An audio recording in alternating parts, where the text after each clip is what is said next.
البدع والأهواء، أهل البدع العقائدية وأهل البدع السياسية. نقول بيننا وبينكم السلف، بيننا وبينكم الكتب، كان فيقول البدع بيننا وبينكم الجنائز.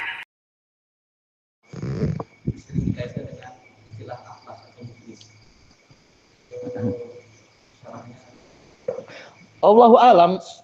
Sebagaimana yang diriwayatkan oleh Al-Khatib Al-Baghdadi di dalam Al-Jami' tadi, dan juga dinukilkan oleh Imam Az-Zahabi di dalam Syiar, ucapan Syu'bah Ibnul Hajjaj, man talabal hadis aflas, barang siapa belajar hadis dia akan bankrupt, yaitu duitnya habis. Sampai beliau mengatakan, aku telah belajar hadis dan aku kehabisan harta, sampai-sampai periuk ibuku aku jual demi mencari hadis. Yaitu secara duniawi memang harus siap mengorbankan segalanya, mengorbankan duit dan seterusnya. Itu di zaman dulu ya, karena apa? Untuk cari satu hadis kadang harus pergi jauh, mengorbankan segalanya, mengorbankan masa dan duit. Bahkan apa? Yahya bin Ma'in untuk mencari hadis, beliau dapat warisan dari ayahnya. Siapa yang ingat ya, 200.000 dirham atau berapa, ana lupa. Habis untuk thalabul hadis, bahkan apa, sampai rela menjual slipernya untuk menambah biaya melanjutkan perjalanan.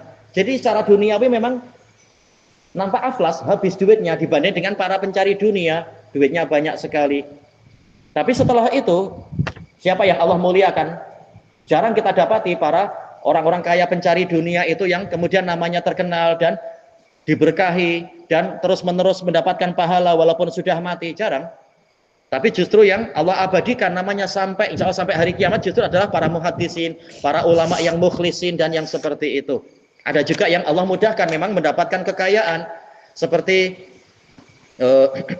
Al-Asmu'i, Abdul Malik bin Quraib, temannya Imam Ahmad yang pernah Anda ceritakan itu ya, saking fakirnya karena mencari ilmu hadis kemudian diejek oleh peniaga sayur-sayur itu, diejek bukunya dan seterusnya. Tahu-tahu setelah itu dia malah menjadi kaya raya, dimuliakan oleh Amirul Mukminin dan seterusnya. Insya Allah rezeki ada aja itu. Tapi memang harus siap-siap untuk mengalami kefakiran. Rata-rata Nabi dan Rasul pun ya hartanya ma'ruf seperti yang kita ketahui. Wallahu a'lam. Baik. Tapi tak mengapa orang fakir masuk ke dalam surga mendahului orang kaya setengah hari lebih awal masuk ke surganya, yaitu 500 tahun.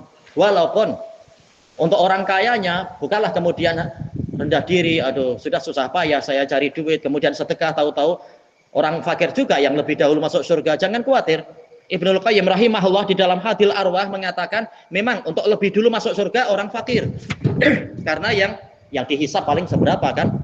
Orang kaya hisapnya banyak, tetapi karena dia banyak sedekah, yang banyak sedekah, maka semakin banyak sedekah semakin tinggi derajatnya. Orang fakir lebih dulu masuk surga, tapi orang kaya boleh jadi derajatnya lebih tinggi.